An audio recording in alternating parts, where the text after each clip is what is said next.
In today's episode, I'm going to talk about drums. It is possible to achieve great sounding drums when you don't have the budget to book a big studio. And today I'm going to show you guys how to go from this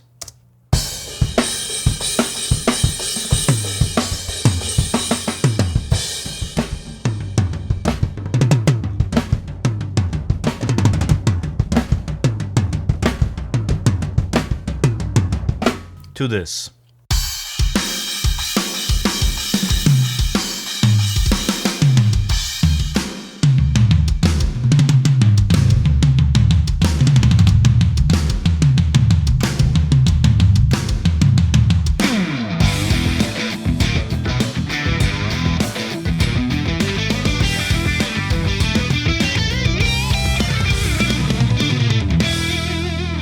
What's up guys, welcome to my studio, and welcome back to another Technique Tuesday episode.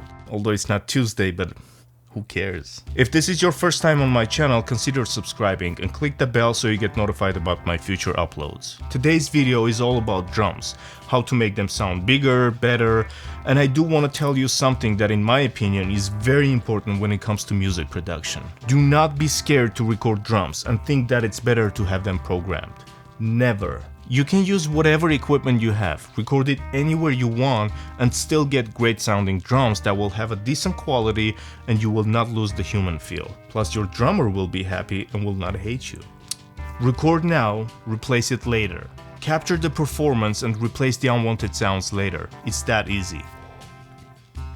Drum replacement using a software trigger is a very common practice, and a lot of bands and producers are using this technique for their records. Some people replace just the kick drum or the snare drum, and some replace the whole kit, so it's completely up to you how to use it. I personally use the Slate Trigger plugin and it works great, but there are some other options as well, like Drumagog, Addictive Trigger, just to name a few. Now for this video, I booked a session with my drummer friend in Los Angeles, and I'm gonna drive 4 to 5 hours, depending on the traffic, all the way from Las Vegas to LA to record drums using very affordable equipment, and then I'm gonna replace the sounds later using the Slate Trigger plugin. And that being said, let's hit the road.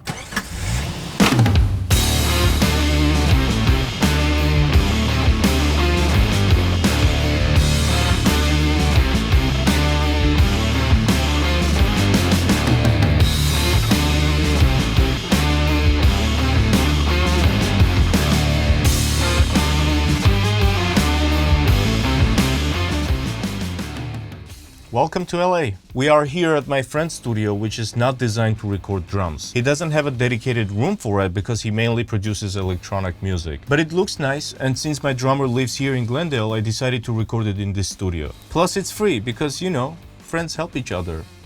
But the whole idea is to use whatever room you have which is good enough to record drums without spending a fortune.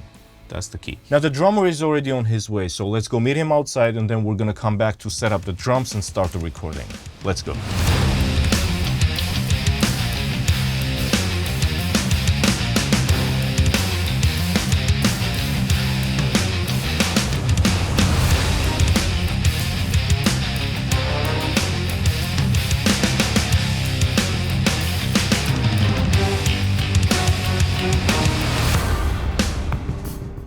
Alright, we're done with the setup, and whatever we're gonna use for the mics and the preamp are very affordable. For overheads, I'm gonna use Audio-Technica AT2020s, which are $100 each.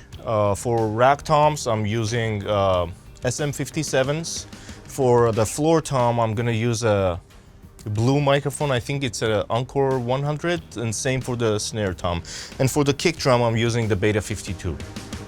And for the preamp, I'm using a PreSonus 8-channel audio interface, which has 8 built-in preamps. And for $450, I mean, it's not bad. So let's get to the recording, and then we'll take all the files to my studio to make it sound bigger and better. Let's do this.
چه؟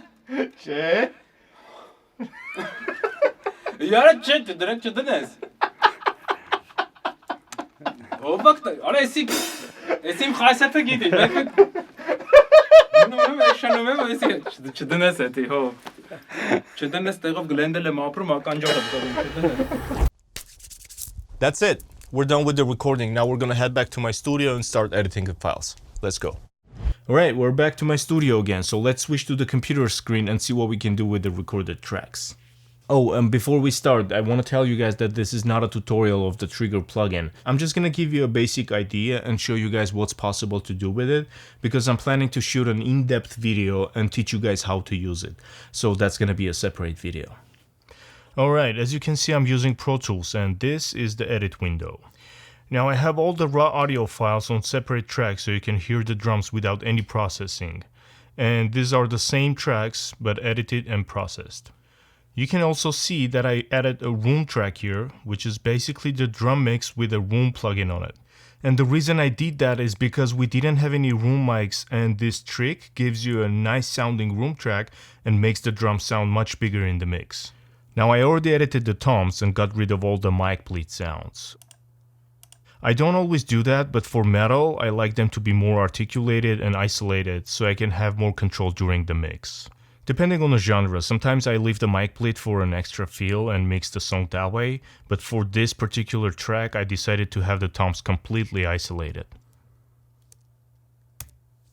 Now this is the mix window, and as you can see here, the raw tracks don't have any processing whatsoever, and the processed tracks have all the plugins, triggers, compressors, EQs, reverbs, and all that good stuff. I have all the toms going to a dedicated stereo aux track so I can control all three tracks with just one fader, and same applies for the overheads here. And all the tracks are routed to a stereo aux track, and I also use a parallel compression. One room track, a plate reverb, and a halt reverb. That's pretty much it. Okay, scrolling to the right, I have a few effect tracks like whooshes and stuff. Let's take a listen.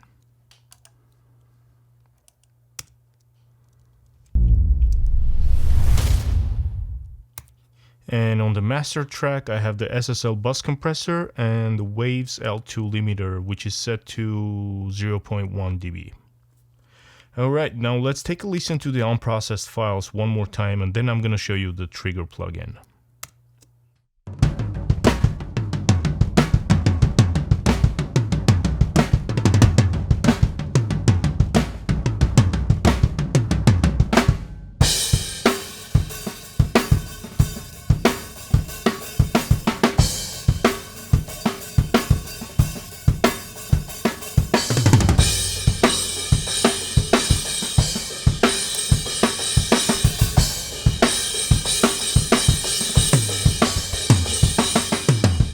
And let's take a listen to the processed drums one more time.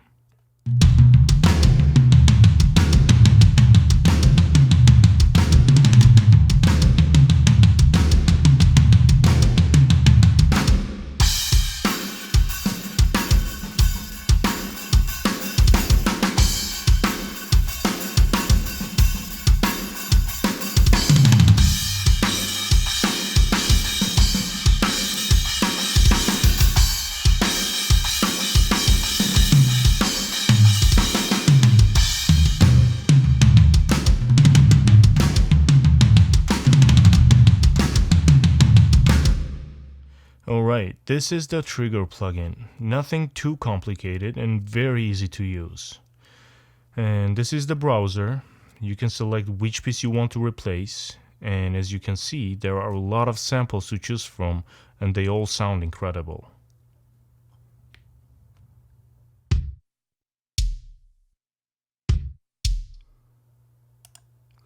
These are the trigger settings and the mixer for blending the samples. You can blend up to 8 samples for one instrument, but you gotta be careful not to create phase issues. So pay attention to that. Let's take a listen to the kick drum.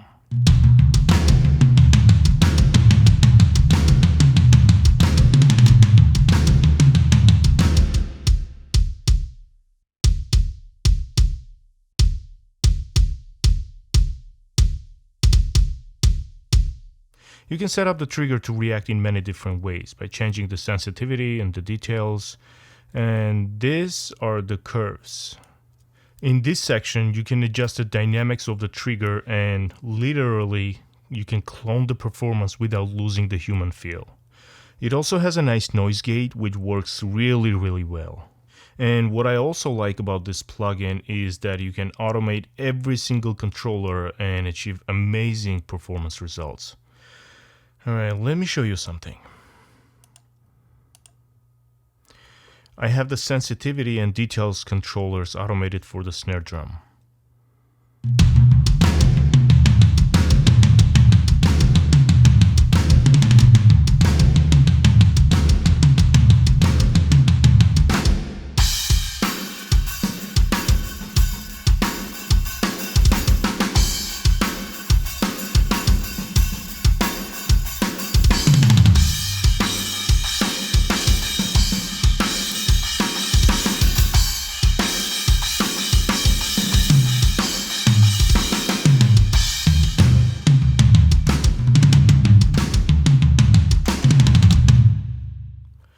I have 3 samples for the snare.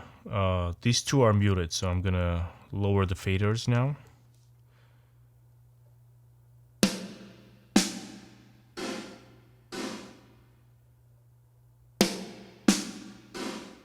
And again, if we go to the browser, you'll see that we have tons of good samples here.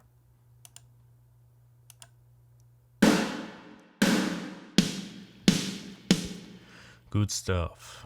And one of my absolute favorite ones are from the Chris Lord Algae sample pack.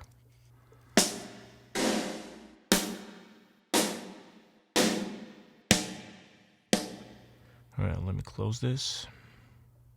And finally, let me show you how the plugin works on the toms tracks.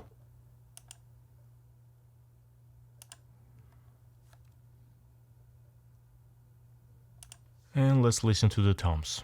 There we go.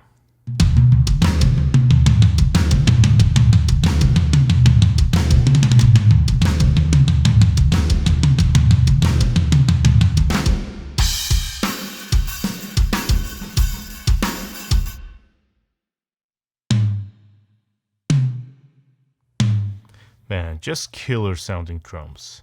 Now let's hear the final results one more time. Let's go.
Even though this is not a mixed track, I think it still sounds really good and ready to be mixed and released.